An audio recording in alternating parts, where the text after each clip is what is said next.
Hey, what is up, everybody? Welcome to the Guilty as Charged podcast. My name is Steven, and I am the host. And joining me, as always, is my guy, Tyler. Tyler, tell me how you doing tonight? Doing well, man. This might be the first year I beat the content creators and beat writers for roster prediction. Finally, I feel like there's always something every year that screws me over. Kind of still happened again this year, but stuck with my gut, and I'm feeling good. So I'm excited to talk about it. Yeah, I pushed the Trayvon Morris-Brash agenda a little too much on Saturday night, but it is what it is. Sometimes you have a gut feeling about a player, and sometimes you hear things, and that is the case, But we'll see what happens there.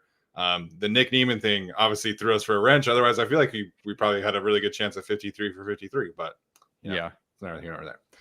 All right. As you can tell, we are here today to react to the Chargers 53-man roster. Obviously a tough day for a lot of NFL players who are trying to make things work. Some of these guys who get cut don't end up on practice squads. They don't end up, getting claimed. They don't end up coming back. So, Jim Harbaugh was talking today how the roster has kind of changed since he was in the league. And back then it was really like 53 plus like a few other practice squad spots. Nowadays you can get up to like 70. Like the Chargers are going to get 17 practice squad spots because of CJ Okoye. But that's still 20 other players who are not going to be back on this team, who are potentially not going to be back in the NFL. Some guys are going to be, getting ready for the UFL in the spring, etc. So it's just, keep that in mind as we kind of celebrate players getting cut and whatnot, on social media, that at the end of the day, some of these guys are losing their jobs, they're losing their livelihoods. And, we can imagine how difficult that is, if you've ever been, released of your specific job. So just keep that in mind. But overall, we'll dissect this roster as much as we can, and we'll figure out, where the Chargers could go from here. Obviously, there's some quarterback situation that could be settled over the next couple of days. I do expect, and we can kind of start it this way, I do expect that initial 53 means more this year than it ever has before, based off of how Joe Ortiz has operated in training camp. Oh, yeah. I mean, they've churned more of this roster than I can remember ever under Telesco, or many years together under Telesco. So this is not a finalized roster. That was part of the prediction. It's an initial roster. So you're trying to play like a waiver game here. But there's going to be, could be 4 or 5 changes to this roster easily by the time we get to week 1 against the Raiders. Yeah, and some of that will be procedural, right? Like we don't know what happens with Keith and Stick. Nick Niemann, like his spot will have to be filled, whether that's through, practice squad elevations or things like that. But, I went back and looked before roster cutdown day that Joe Ortiz made 10 new contracts throughout training camp.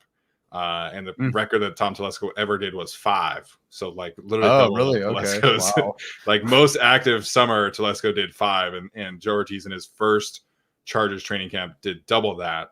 And obviously Tier Tart makes the roster. That's really like the main one. We'll see about some practice squad guys. But I expect Joe Ortiz to be very active over the next 48 hours. Again, the quarterback situation and things like that. But Joe Ortiz is going to make an initial 53 very, very true, as he, I think, will throughout his tenure here. All right, Tyler, let's go ahead and dive in here. We do have a slideshow just to make things a little bit easier for you guys watching. For our audio audience, we'll obviously dive through it, and explain things as much as we can. But let's get into it. Okay, we'll start with the offense. No real surprises, I think, from our standpoint. But the Chargers do decide to keep Easton Stick on the 53-man roster for now. Jarrett Patterson makes the roster for now as the RB4. We'll see what happens there. And then the hot debate from Saturday was the wide receiver position, and maybe that's the right place to start this conversation. Simi Fehoko and Brendan Rice ultimately do make the roster, along with Joshua Palmer, Ladd McConkey, DJ Chark, Quentin Johnson, and Darius Davis. So we went back and forth about this a lot on Saturday, but we did ultimately decide to keep Simi and Brendan. A lot of people went Simi over Brendan. Some people went Brendan over Simi. But they have the 7 for now, Tyler. What are your thoughts here as we kind of, we get the resolution that we were hoping for? Yeah, we had talked about this even in July, in the off season, before the preseason, before training camp. It's not just, oh, they're keeping 7 receivers. Why would they do that in a Greg Roman offense? They'd run the ball more. Why wouldn't they keep more tight ends? For us, for you and I, it was an investment in the future. Now, at the time, we thought it'd be more Cornelius Johnson than Yeah. Simo, but still, we believed that they would keep 7 as an investment. It's not about this year as much as it is the following year and churning the bottom of the roster and finding that next wave of guys. Should Quentin Johnson not work out? Should Josh Palmer leave? Should DJ Chark not work out and or leave in free agency? You need guys on the roster to be your next year's kind of guys. So keeping 7 was not a surprise. And what I want to point out too is also the tight end that we picked. We went with Stone Smartt. You and I went with Stone Smartt. A lot of people went with Donald Parham Jr. That was kind of a split I saw among different projections. Why would you go with Stone Smartt over Donald Parham Jr.? Donald Parham's the red zone guy, and maybe he's a better blocker, and yada yada. I'll first off just give you credit for Stone Smartt, because if I had not talked to you, if you had not been at camp, I would have gone with Donald Parham. But you had consistently talked about Stone Smartt was an improved blocker, and that really kind of pushed me towards going with Stone Smartt.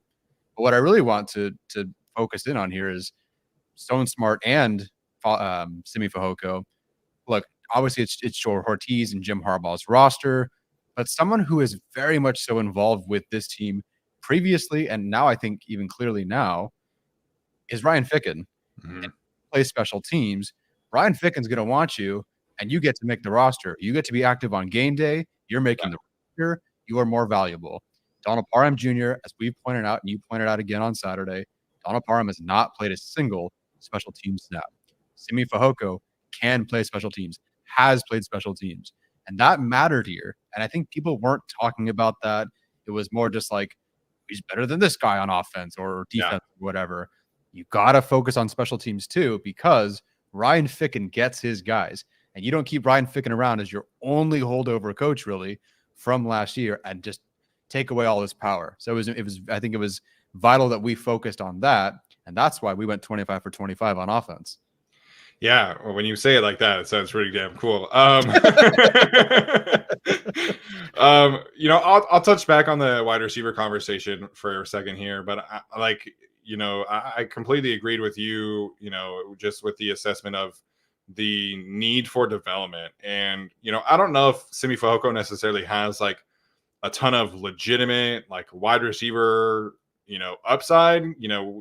Maybe he can be like in a normal roster, maybe he's like a wide receiver 5 or 6, but we don't know what Brendan Rice really is. There's a lot of athletic upside here. There's a lot of explosive playability with him after the catch potential, blocks his ass off. He plays special teams. The third practice that I was there, they started throwing him in as a kick returner. And it didn't go necessarily super well, but I think like it shows where this team is at in terms of, this is a guy who we believe in enough to let's just try different things to get him the football and give him opportunities to make an impact on the football team. And we'll see if they revisit the whole, kickoff return ability, if anything happens to like Darius Davis or whatever. But he's absolutely somebody that just has a lot of untapped potential here. If anybody in here, I'm sure there's lots of USC fans in here, the Lincoln Riley offense and route tree is a Mickey Mouse offense. Brendan Rice basically ran like go balls and slants, and it was the only 2 routes he ever ran, and like the occasional swing pass. So his development, I think, is really important to this team. I think it is a chance to potentially find like a future wide receiver 2, wide receiver 3, somebody that can really contribute on the team. So I understood why there were others who looked at the preseason, looked at the veteran experience of Simi Fehoko and said, I'm going to choose this guy over Brendan Rice. But at the end of the day, like Brendan Rice, the chance of him developing is too valuable to where this franchise is at. And that's why I think me and you fought so hard to keep him. And then Simi Fehoko absolutely earned the chance to be here too, because he's blocking extremely well. He plays special teams, and he was the most productive receiver in the league in the preseason. So that made it very, very difficult, but I think it 100% is the right decision to keep both of these guys, whether or not they are both on the roster come week 1 or week 8 or whatever, we'll see. But for both of them to make the 53, I think is the right decision from Joe Ortiz and Jim Harbaugh. I agree. And I was never okay. Sure, there's a small percent chance that Brendan Rice could be cut, right? Like they do have to make other moves, find somebody else, a spot for 5 safeties, which we'll talk about later. But I think you and I saw your tweet about it. We're kind of perplexed by the Brendan Rice is not going to make the team discussion based only on the preseason, which, by the way, wasn't even wholly his fault. It was very much so a quarterback and Easton Stick fault. I think you and I were very puzzled by the discussion around Brendan Rice. You pointing out how great, they everyone thought he was the greatest prospect ever after the draft. And then it was like, oh, we're going to cut him now because he's no good. I think that there was the rest of the offseason people didn't pay attention to, where Jim Harbaugh came out and said they had a second or third round grade or whatever. A third or fourth round grade on Brendan Rice and how well he was doing in camp. You pointed out several times leading up to our prediction, he was with the ones consistently and performing very well. Yeah. So, I get that, he's Jerry Rice's son. Like, would he have made it if he wasn't named Rice? Like, yes, I do think so, because it wasn't just the preseason. He earned it from everything else. He earned it as a blocker, by the way. You and I watched the tape. Great blocking, consistently, I think. You called him one of the better blocking wide receivers on the team. I think I'd agree. So I was definitely perplexed by the discussion around Brendan Rice, because I think there were more reasons he was going to make it than not. So again, it felt weird to keep 7, but it was right. And we were right. Yeah. If you go back and actually watch the game on Saturday, I think he was targeted 6 times officially. Mm-hmm. The only actually good throw that Easton Stick threw him was the sideline pass, which he was not able to corral in time. The first 2 were rollouts where Brendan Rice is running to the sideline and Easton Stick throws the ball inside. And Brendan's like, you're not able to, that's a very difficult catch to be running towards the sideline and then have to contort your body back towards the middle of the field to try and make a catch. And then there was one on the sideline too, his goal line fade, he threw it to the inside. And I'm like, your goal line fade is supposed to go to the outside, Easton. So it was tough. The blocking, all of these receivers are blocking their asses off. I mean, the Chargers pointed out the clip of Ladd. DJ Chark is blocking fantastically. Simi Fehoko, Brendan Rice. Even Quentin Johnson is out here throwing blocks. He didn't play on Saturday, but against the Rams, I saw him at least attempt to block. So credit to Sanjay Lal, credit to this receiver room for buying in. I think you can really tell how bought in a team and a culture is by how the receivers block. And all of these receivers are blocking right now. Darius Davis as well is scrapping it up, and he's 185 pounds. So it's just it was a pleasure to see. Okay, the tight ends. Yeah, I don't understand the shock of cutting Donald Parham, because all of the beat writers, I think most of the content creators had Smartt over Parham. Mm-hmm. Maybe I think I saw a few that had the 4 tight ends making it, but this is one reason why I think you pay attention to Daniel Popper, to Chris Rim. Eric Smith didn't do predictions, but he's been talking about Stone Smartt for a while as well. And you're spot on, the blocking, the special teams. That's really it. I think if you're looking at a pass catching role, his role is very different than Donald Parham is, because Donald Parham can get vertical. He does the short, flat stuff, screens, things like that. Yards after catch is his jam, and then the red zone stuff is his jam. But Stone Smartt, I think, is a more refined route runner at this time, which is crazy because he's played the position for 2.5 years. But there was never really a chance for Donald Parham to shine above everybody else. And then he doesn't block, he doesn't play special teams, so he just kind of gets cut by just not really having an opportunity. So it sucks. I think he in 2021 was really on track to be a potential difference-making tight end as a pass catcher. Then the concussion happened, and then the hamstring, and all these other things, and it just was never able to get back on track. But I'm not surprised by this. I think Stone Smartt earned the right to be here, and if you've been paying attention, I don't think you should be surprised by this at all. No, it was definitely not a surprise. Obviously, we projected this to happen. I definitely would have totally understood if they kept 4. I would have understood if they had gone that route, and again, not 5 safeties. But yeah, Donald Parham, it's unfortunate, but I think they want to, but beyond the special teams, beyond what you can do with Smartt as a blocker on the move, I think they wanted to go with someone who they could build on for many years. And I don't know if Donald Parham, with the injury history and just unfortunately consistently every offseason having something nagging, I don't think they looked at that and thought, let's put all our attention here for the next 3-4 years and continue to build with Donald Parham, even though he was under contract, but the rest of his the final year of his 2-year deal. So I get why they go with Stone Smartt. It even, I think, fits Greg Roman better. I think you could see what like an Isaiah Likely or whoever could do, and what Stone Smartt could do. I'm not saying that they're the same player, but you can see a little bit of that. Yeah. Stone Smartt was working out of the backfield as a blocker against the Cowboys. So the role fit, everything fit. So yeah, this wasn't a surprise to me. If they have gone with 4, fine, but I don't think Smartt was ever going to be the odd man out. Yeah, I agree there. And I think the Chargers' willingness to play McFadden, Scott Matlock, etc.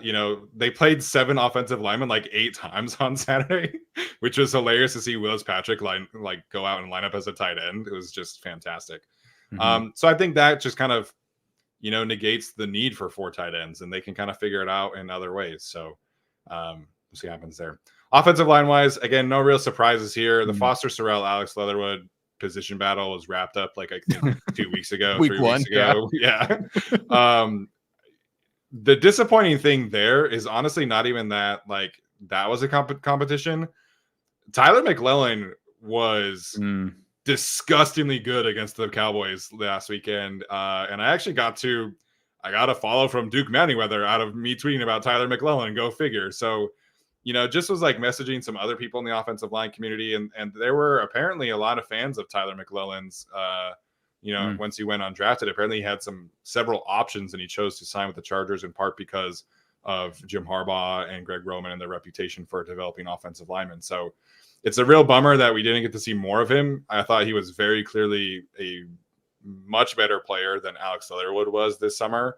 And then he gets injured. So yeah, I guess silver lining of him getting injured is that he is going to be on the team. He is going to be on the team next year, and they don't have to worry about him potentially getting claimed. But I would have loved to see more from him. I hope he recovers fully, whatever he's dealing with. And then also Willis Patrick, I hope he comes back on the practice squad because I thought he had another strong performance against the Cowboys last week. Yeah, who'd have thought? McClellan, look, I'd expect nothing less from a Tyler, so I appreciate him holding strong for us there. Yeah. That's a real bummer there. I don't know if they would have kept it a 10th guy, but at least would have been nice to have him this season on the practice squad, of course. Yeah. So, 9, same 9 we predicted. I think Foster Sarrell has been – it's odd because it's like, why didn't they do this before? I had to try to have Sarrell at guard. But even if you look at the Ravens, that was the last time he played guard. They had him play guard in the preseason. They were trying to have him at guard while Joe Ortiz was over there, while Greg Roman was over there. So I think he was on the Ravens first. Yeah. So I think they knew back then that might have been a better fit for him. Yeah. We'll see what he ends up doing because he can play a couple guard spots, both tackle spots. But I think he was pretty good there, at least in the preseason. Yeah, I actually liked his tape at guard a lot more than I do at tackle. I think he showed he's much more comfortable with getting his hands on defenders quickly as opposed to having the space of working as an offensive tackle. But he played 4 spots throughout the preseason and training camp. He acquitted himself very, very well. His pass blocking efficiency rating was I think 3rd highest in the league among any guard who had at least 15 snaps. So he's improving as a run blocker. He's I think earning this spot, and I think he might be ahead of Jordan McFadden in terms of the I believe that's true backup pecking order. So that's gonna be interesting to see. My only concern here, because of the Tyler McClellan injury, you don't really have a true tackle in case of emergency. Now that Sorrell's kind of doing both, Sawyer kind of does both. Pipkins is a guard and can potentially do both. So I do think that they probably need to go searching for a practice squad tackle.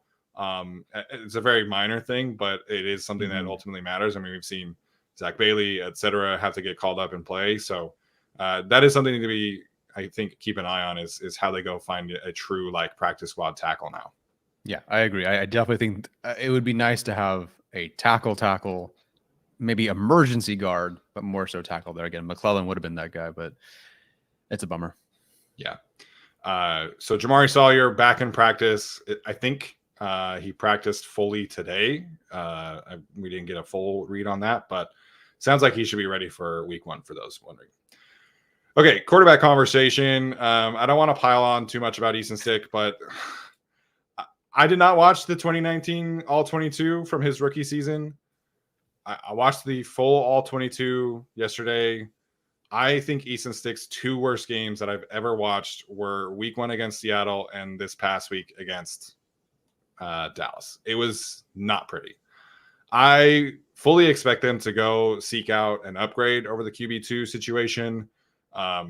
The Browns are kind of like the headliner because they apparently Jameis Winston is suddenly available and Dorian Thompson-Robinson was available last week and Tyler Huntley made the 53-man roster for the Browns, but he's available. So there's a lot of, keeping an eye on the Cleveland Browns. My read on that situation is essentially that the Browns kept Tyler Huntley on the roster because they want to kind of maintain some leverage and they don't want just like, oh, like here's a 6th-round pick, but we're going to take a 7th back. It sounds like they want to try and get some kind of value for Tyler Huntley. Now, can they afford to continue to keep him on their 53-man roster once they also make some procedural moves? We'll see. But for now, it sounds like the Chargers, if they want Tyler Huntley, they will have to trade for him. Yeah. But that's kind of my read there. I will dig around some more. Obviously, former Utah guy. I have some Cleveland connections, so we'll see what comes up. But for now, it does seem like the Browns are playing a little hardball, so to speak, with Tyler Huntley. As they should. I mean, they not only had eyes on them as is, but then the past week, DTR and Huntley both had really good games. I mean, how stoked are they that Huntley went out and threw 3 touchdowns in the second half of the preseason? Yep. It's like, oh, great. The price just went up. And so, of course, they're holding on to 4. And, should they lose another roster bubble guy because they kept 4, but they can flip one of those quarterbacks for a pick, that's worth it to them. And that's smart. Yeah. I totally get why they would do that. We'll see push comes to shove, if they can afford to keep 4 for a very long time. Although they think they did cycle through 4 last year. So maybe they're just like, hey, Watson's not going to work out. So we'll actually need 4 this year. But no, I think 1 or 2 are actually available. It's just, which one do you want? I'm cool with either. Give me your best offer. Let's make it work. The Chargers, not with this regime, but obviously have done business with the Browns before, with Dustin Hopkins last year. So I think that it's very possible we see, I would imagine Tyler Huntley is the target. And I'd be all for that. Because as you said, the Easton Stick tape, dude, I don't even know what happened. So I think the Chargers themselves are surprised. I think Huntley would have been the backup had they felt this is what Easton Stick would do this year. Yeah. But they thought, hey, another step forward in our offense with Greg Roman. It's going to be easy, right? Disaster. Awful quarterback play. So yes, this is, I could see a Stick sticking around on the 53 and someone else gets cut because they want to keep 3 quarterbacks. But I think they have to make a move at this position. Yeah. And I don't want to rehash a ton here, but Jim Harbaugh obviously felt good enough about Easton Stick that they didn't sign anybody to compete with him ever. And I know he said publicly, Luis Perez, we want Easton Stick to have some competition. That lasted a day of practice. And then it was okay, Easton's our guy. So they did not sign anybody. They felt very comfortable with where he was at. And I think some of that is justified. I probably would have liked to see them, throw a 6th-round pick at somebody or something like that. But quarterback wise, I think I probably would guess that Easton Stick is on the roster week 1, just because whoever you bring in is either going to have to learn the offense and or learn the receivers. Tyler Huntley has never thrown to any of these guys, and he knows the offense, but you're going to want to have some time to get them up to speed, both from an offensive standpoint and from a receiver standpoint. In case anything happens, you want that guy to be potentially ready. So I do think there is a good chance that Easton Stick I have to find a different word here. I keep saying sticks on the roster, but he's going to be on the roster, I think, in week 1. It's just a matter of like how long does he fit in their short-term future. But the Chargers do have some other options. I don't think Jameis is actually available for trade based off of what I was hearing. It sounds like they're like, yeah, like we'll trade him if you throw us like a 4th-round pick. And it's like, well, nobody's really going to do that. So it just sounds like he's not really an option. But Brett Ripien was released today. He was actually one of the best quarterbacks in the preseason. Not a ton of preseason experience. We didn't talk about him previously. That could be an option. Desmond Ridder was cut today. Not great in the preseason, but he was better than Easton Stick was last year. So those are the 2 I think would be interesting. And then Michael Pratt, as Tyler Billings points out in the chat, that could be an interesting one, but that doesn't really feel like somebody who would push Easton Stick out of the job. That feels like somebody who's the 3rd quarterback. But yeah, I would say Huntley is still far and away like my preferred option here. Yep. I would say that, well, I don't know. I don't know if I'd say that even without familiarity, but I think because of the familiarity, the fact that you can get him to be caught up significantly faster. My preference as well. Yeah. For those wondering about Bailey Zappi, that's a hard pass for me. If you look at the quarterback stats that we did for the episode a few weeks ago, Easton Stick was actually significantly better than Bailey Zappi was last year. So again, a lot has changed, but Bailey Zappi cannot push the ball downfield and he cannot run. Therefore, he is not fit for Greg Roman offense. So just I also cannot push the ball downfield or run. So look, Bailey Zappi was so bad last year. Brandon Staley could stop him. So got to pass on that one. Yeah. Shut him out completely. Yeah, right. Not just stop him. 0 points, guys. We all watched that game, I think. And O'Connell shredded them the next week, so or 2 weeks later. So not great. Although Bill Belichick is your head coach on offense, it wasn't pretty, and the rain, but still. Somebody was like, well, Bailey Zappi won 2 games last year. And I'm like, yeah, Bailey Zappi had the best coach of all time and an elite defense. Like, of course he won 2 games last year. Did he score more than 12 points in those games out of curiosity? Like, he's a winner. I'll give him that, I guess. Yeah. PJ Walker also released. He was worse than Stick last year, too. And he was, like, worse than Stick in the preseason. Although he looked good against the Chargers. I will say that. Yeah. I'm game for anything at this point. So, yeah, I'm game for anything. Yeah. I think how long they carry 3 quarterbacks is going to be very interesting, but we'll see what happens there. Tyler, any other thoughts on the offense? Nope. I'm ready for defense. Alrighty. Before we get to the defense, of course, have to tell you guys about our friends over at Prize Picks. It is the best and easiest way to consume daily fantasy sports. Tyler and I have both stopped playing regular fantasy because of how much we like playing daily fantasy on Prize Picks. There's a ton of great options for you, whether you're super into fantasy football and you want to do the daily fantasy football stuff. They have WNBA. The NBA season is right around the corner. Major League Baseball, college football, etc. They have a ton of great options that fit any kind of portfolio, any kind of interest that you might have.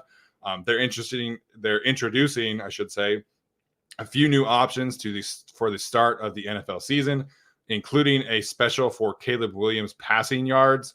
As long as he hits at least 1 passing yard, that counts automatically right into your cart, so to speak, if you want to say it that way. So it's a great way to get in the action, get some skin in the game, and it's just super easy, very user-friendly on several fronts. We cannot recommend Prize Picks enough. You guys can go to prizepicks.com/guilty, code guilty for a deposit match up to $100.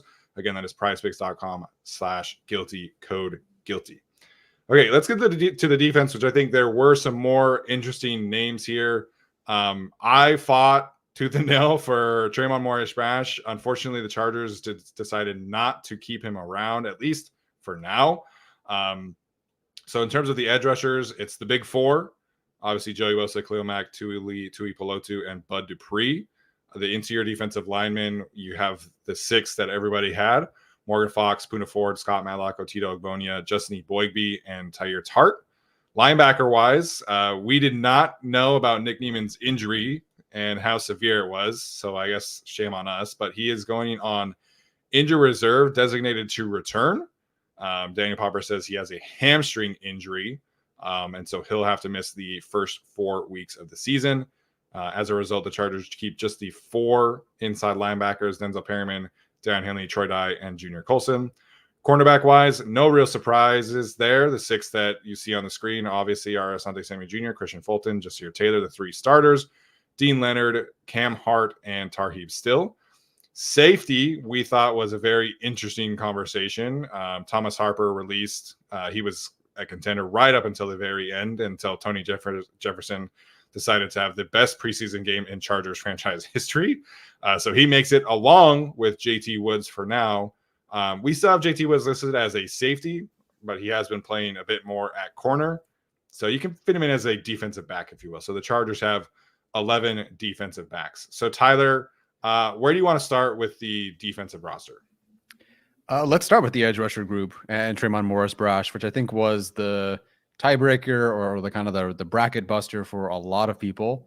Deserved to make it. Absolutely deserved to make it.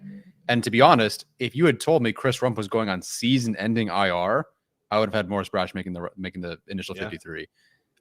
We obviously knew he was hurt. He was not playing. He was going to miss some time. But I figured, okay, like we talked about short-term IR. I think we both had him on that short-term designated to return IR. And now it's out for the season. Like that's it for Chris Rumph. Really unfortunate. Really, really unfortunate. 2 years in a row. Last year started or like playing like half of a game or whatever it was, and then he was out for a very long time. And then now this year, that's it. It's a real bummer for him because even though we didn't believe he was a great starter or even one of the better backups, special teams, some guy who can rush in a pinch if needed, a good 5th option.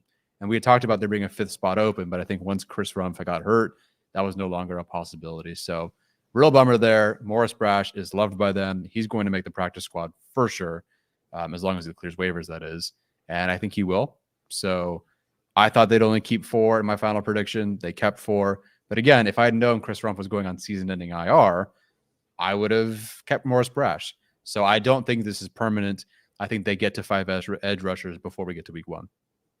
Yeah, I could see that happening. Tremont Morris-Brash, we'll see what happens there from a procedural standpoint. I thought he earned it. Obviously, if you guys listen to the show, you know how I felt about him.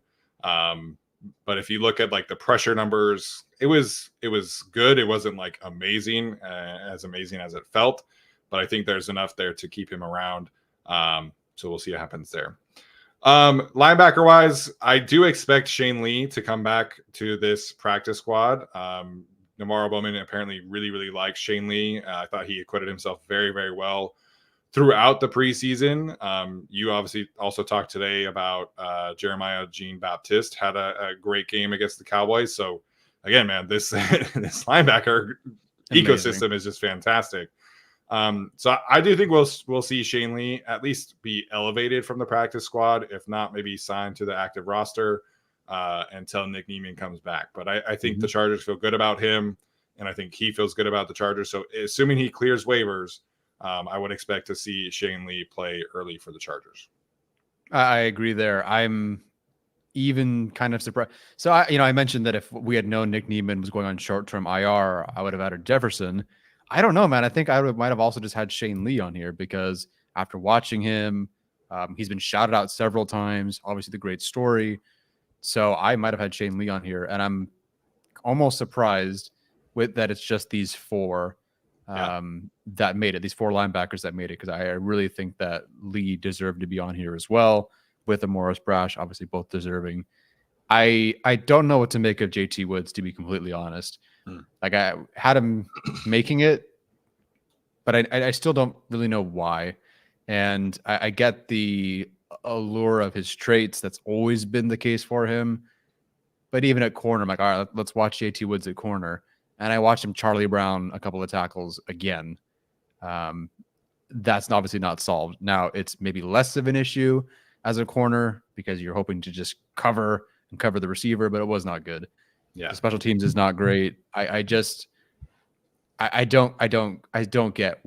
It's weird because we predicted him to make it, but I still don't get why he's making it. They see something, or they were worried about a claim from Telesco. I don't know, but it's a tricky spot. I think other than maybe Easton Stick, maybe even more so, I think his spot is the most changeable. Yeah, I understand why at this point, you're experimenting with him to try and find him a spot. And I will say, like, he looked more comfortable at corner than he ever did at safety. So I don't know what happened there. But I actually saw him like at least attempt to come up and play the run. But I thought that the Chargers could have kept him because Jefferson would kind of do like a wink deal and say, "Oh, like go back to the go on the practice squad for us, and then we'll bring you back." But if you're going to keep Jefferson, like there's no real point in keeping JT Woods. Like you have your 6 corners. He's not playing cornerback over anybody on this roster outside of Tarheeb Still, maybe. He didn't even play in the preseason over Cam Hart or anything like that. He didn't play in the preseason over Matt Hankins, who got cut today. So it's weird. Like he looked a little bit more comfortable, but not comfortable enough to really like make me be interested in him at corner long term in terms of keeping him on the roster. So if Telesco wanted to claim him, like honestly, go be my guest. I it feels bad to say it like that, but I don't understand this. I think this is a roster spot that is very temporary. If they want to, keep 3 quarterbacks, for example, I think JT Woods is like the first name to go. I agree. I mean, we have the notable cuts here: Morris-Brash, Harper, Hankins, Lee. Any of them.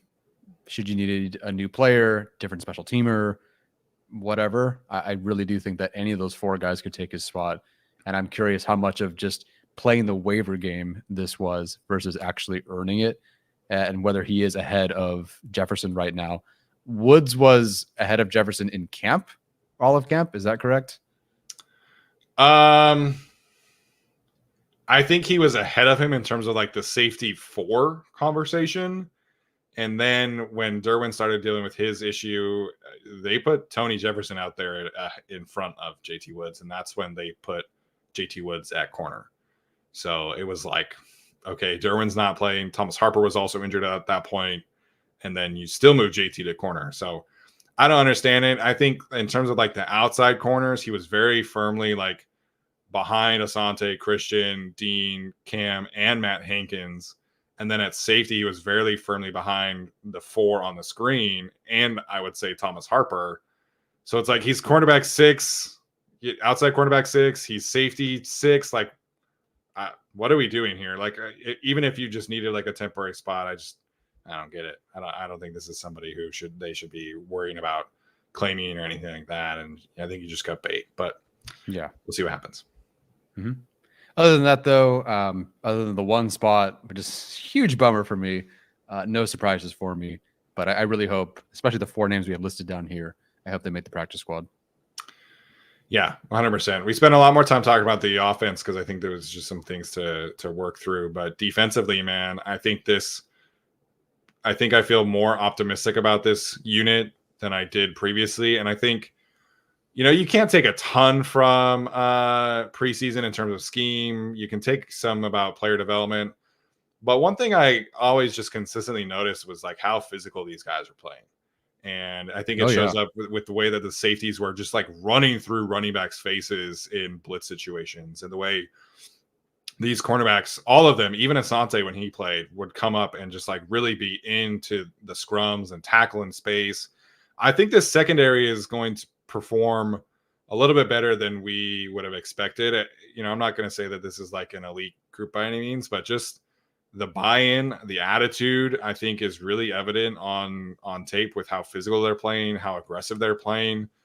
So it's been a pleasure to watch that aspect of things. The way that Jesse Minter has these guys flying around is really inspiring. Flying to the football, like you hear that all growing up in football. Like defensively, you want as many guys to the football as you can. But it's not as big of an emphasis in the NFL. But anytime you see it, like get to that point where you have like 4 or 5 guys going to the ball carrier every time, it's just a true treat to see. And I think you see that time and time again in the preseason. with this Jesse Minter-led defense. Yeah, really across the board, every position group had somebody I think perform better than either I expected or just better than they did last year. Morris-Brash, we liked him, discussed him. I think he did much better than I expected. Yeah. I think Otito Igbonia really looked good this preseason. I really was impressed by him. Obviously, the linebackers across the board, when I'm watching Quarterman or I'm watching Lee or I'm watching Jean-Baptiste, like these guys are all playing good football. And like you said, physical. Watching Junior Colson again, I thought he was more physical than I remembered him during the game, taking on offensive linemen. I think it looked really, really good. Henley's working downhill. Perryman's Perryman. Troy Dye is working downhill. I really almost wish we got to see Kenneth Murray with Navarro Bowman because everybody across everybody across the board is just playing downhill and reading and sorting and physical. I don't know if it's because they have the right guys and these guys just fit their vision better than a Kenneth Murray might have, or a converted, former safety. Well, sort of. I guess Henley fits that too, but like Kaiser White, Drew Tranquil. But yeah, I'm impressed by this group at corner. Dean Leonard took a step forward. Christian Fulton in camp has looked great. And then at safety, AJ Finley, dude, like he's good. He's really good. Yeah. I don't know at what point they decided that Finley was going to be a good option for them, or if they just fell ass backwards into lucking out, but he's really good. Athletic, reads well, tackles well, flies around the field. I'm impressed as a safety 3, as a guy who barely got much run last year, former undrafted free agent. He looks awesome. So really, really impressed by this defensive coaching staff. Yeah, Finley just mentally is seeing things really, really well. You and I both tweeted out the pass breakup that he had on Luke Schoonmaker. Very just like cerebral play, great play on the football. He drove. It was fantastic to see. And in my tweet, I said, like safety 3, AJ Finley made a great play. And people were like, no, that's Tony Jefferson. No. AJ Finley earned the right to be safety 3, and he was consistently out there ahead of any other safety. Whenever Derwin would go into the box, he would come onto the field. This team really trusts AJ Finley, and I think they showed it throughout the entirety of training camp. He's making plays on the football. He's tackling great. He's obviously a factor on special teams. So I'm really excited about AJ Finley. I think, he's, again, a name that's not super household nationally. No, people are still kind of talking about the safety room as a weakness of this team, at least in terms of the depth chart. But I think AJ Finley is going to be a really good player for them this year. Yeah, it was funny reading the comments like, well, you can just cut AJ Finley and keep somebody else. I'm like, dude, he's 1, he's safety 3, and 2, he's playing pretty well. Like, I know it's the former undrafted free agent, but he's playing really good football, playing well in camp. I think every day it felt like there was another good play from him. And in the preseason, he's lights out. So it's been a treat to see just how good he's become. Again, I know it's just the preseason, it's just camp, but he's stacked. He's jumped from UDFA, who was like the last guy to make the roster, more of a special teams guy, to a guy I'm very excited to see contribute as a safety 3. Yeah. All right. Do you have any other thoughts about the defense, Tyler?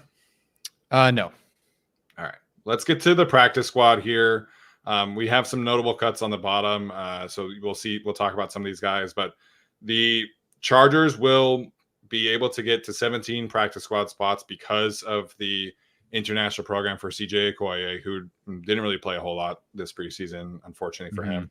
But we wanted to mention some guys here that we really would like to see the Chargers bring back. Alex Katzen, for what it's worth, did point out that waiver claims are becoming less and less likely throughout, the new CBA and things like that. So there's a good chance that anybody you guys want, or we want the Chargers to bring back, they will be able to do that. So Tyler, why don't you kick us off here with, your 1 or 2 names that you like most want to be brought back? Honestly, on the offense, Willis Patrick and Tucker Fisk. I'll leave Willis Patrick out because I talked about him 37,000 times. I think Tucker Fisk is a guy who can absolutely join this 53 at some point. I thought he was en route to do that after that second game, watching him block naturally so different points. It's like, oh, okay, there's your fullback, there's your tight end 4. Then he got hurt. So I think I'd love to see him make the practice squad, of course. And then I know we've talked about some of these other names on here, but Matt Hankins, and I'm glad you mentioned him on Twitter. very, very underrated this offseason, this preseason. Watching him on film, it's tricky because we always focus on, kind of the first half guys, some of the bigger names. And Matt Hankins just feels like, as the veteran guy that they might get cut, or not really anybody we're particularly interested in, a holdover from the previous regime. He's playing good football, man. Like, I thought as a depth guy, he's played pretty well. I believe he was active for them last season at some point. If he wasn't, my bad. But I think based on what he's done in the preseason, I'd love to see him on the practice squad. I think he was active at the end of the season, I want to say. Yeah. When they made that switch. And yeah. But yeah, I mean, obviously, like you mentioned, he was kind of a second half guy. But if you look at like his coverage numbers, he was right there neck and neck with Dean Leonard, who we just said has taken a huge leap forward. But Matt Hankins actually, I think, was their highest cover outside corner in the preseason. So I thought that this was a player who I wasn't necessarily like expecting much out of, but he's another one who took I think a significant step forward. The interception that he had on Saturday was super impressive. If you just look at the Chargers pictures of it, that's not an interception that should have been made, and that was just pure will to get that football away from that wide receiver. So, he had a couple hiccups in the first preseason game, in particular against like JSN, who was playing well into the second half, which I thought was kind of interesting. But for the most part, I thought Matt Hankins played pretty well. We've talked a lot about Tremont Morris-Brash. We talked just recent, so I don't know how much I want to talk about him, but I definitely want him back on the practice squad, if not the active roster, sometime soon. Jalen Gill, I think, is somebody that could play a role in the short term for this Chargers team, whether that's like through practice squad elevations, because I don't think we really know like anything about the new kickoff rule just quite yet. But the frequency in which those kicks have been returned like increased by like 300% in the preseason, which I think is what the league wants. But then some people like on, national media are saying like, well, like teams are still probably not trying to risk their injuries all that much. So we're going to see more touchbacks, things like that. But I think the smart coaches on special teams are going to kind of do what the Chargers have been doing with Cameron Dicker, which is essentially kick like directional short kicks and you force a return. And so I was actually looking at PFF and their charting, and like all of the best special teams guys, like if you look at the hang time from kickoffs, they're all very, very low. And then the return yardage is much lower. So I think there's going to be a real value for somebody like Jalen Gill who can make people miss and create some explosive returns. And most teams do have two returners in the back from what I've been watching. So Jalen Gill is an interesting name. I didn't think obviously enough of him to like make a roster spot argument for him, especially with 7 wide receivers. But I think Ryan Ficken's going to use him early as they try and navigate the new change with the kickoff rule. So I would not be surprised to see Jalen Gill on the practice squad be elevated week 1, 2, 3, as they try and figure out what they want to do with the new kickoff rules. Yeah, I'd agree there. He looked fantastic. It's a bummer he didn't get more as a receiver, and he wasn't going to make it as a receiver onto the team with the 7 we talked about. But as a special teamer, I think he absolutely deserved it. And unlike the Rams, who want Kyron Williams, their starting running back, to be their new punt returner. That part I don't get. If they wanted him as the kickoff returner, I'd like, okay, cool, I get that. But he never returned punts in college either. So yeah, well, have at it. They also traded their starter captain linebacker for a 6th in 2 years. But anyway, I don't want Ladd McConkey out there as the returner. I get why you would. I don't want to risk that right now. If you have like Gill's fantastic. Obviously, Davis is the starter, but should something happen, make it Jalen Gill. I think he's earned the right to be out there. He looked great, and I don't think Ficken's going to forget that. So, yeah, give him a role. I don't know. That's interesting. I didn't think of him being an activation for the team, but like you said, like we're trying things out in the new kickoff rule, so maybe we give it a whirl. Okay, that's something to look into. We'll see. I think there's a chance. With how good of a kickoff returner and potential returner Darius Davis is, like I could see other teams trying to like not kick his way. And so then you're trying to figure out how to create other opportunities. And so is Jalen Gill somebody who can do that?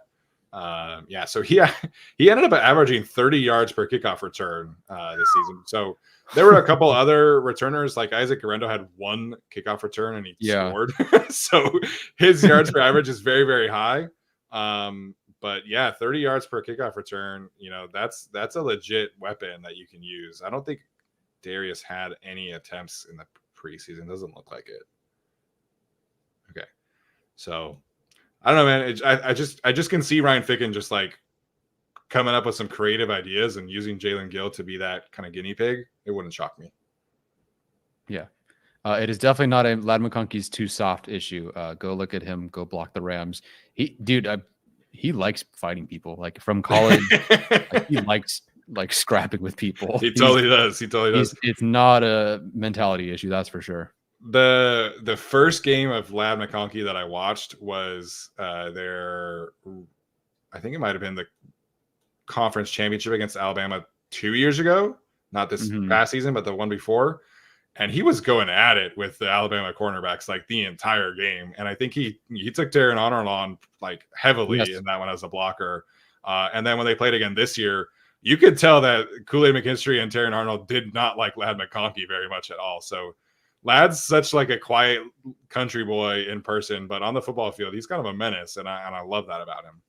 Yeah, he's a ton of fun to watch. But I don't want him with his injury history out there at returner. I get it. He's very talented. He's probably really good at it. Yeah. But let's save him for the long-term receiving option. Yeah, if this team still had Keenan Allen and Mike Williams, I would totally get it. But he's potentially their wide receiver one. Like you don't see very many wide receiver ones also be returners. So yeah, maybe they'll get Brendan Rice returning kicks. I don't know. We'll see. Yeah, but yeah. Cool. As a reminder for the practice squad, the Chargers can sign vested veterans as well. They obviously did that last year, which is one of like the few good things they did from a roster manager standpoint. Guys like Dean Marlowe, et cetera, who could come in and make an impact. So will be interesting to see if the Chargers can go out and sign some potential veterans to take practice squad spots. Yes, should be entertaining. I don't know the next time we'll go live, but we'll have, I'm sure, 3 or 4 different new players by the time we get there. Yeah, so we're probably not going live again this week. Back to school night and things like that. So we'll have an episode. So there will be another video this week on the feed, audio as well. But I don't think we're going to be going live until Tuesday. So we'll keep you guys posted if that changes. But yeah. Tyler, any other thoughts before we head out? Nope. I wish I could say there were surprises or shocks or anything, but really didn't feel like you and I were very shocked by most of the moves. So I'm just excited now that we have an initial roster. The debate on who's making what and this and that's over. There's no more preseason. We have a week to go, or a week and a half, I guess, to go. And it's real football, man. Like we are almost there, and I'm terrified. But I'll cover it, and I'll be at the game with 4 of you guys. Yeah, very curious to see what the fan turnout is against the Raiders. Hopefully a good one. Hopefully at least like a 50-50 split. But yeah, Utah football kicks off on Thursday. I cannot wait. Saturday morning, I'm going to wake up and I'm going to work out, take my dog for a walk, and then I'm going to sit my ass on the couch and watch college football all day. I can't wait for that. It's just missed football so much. And then, we're 9 days away from opening night for when it's Chiefs-Ravens week 1. So also congratulations to Travis Kelce and Jason Kelce for signing a $100 million contract with Amazon.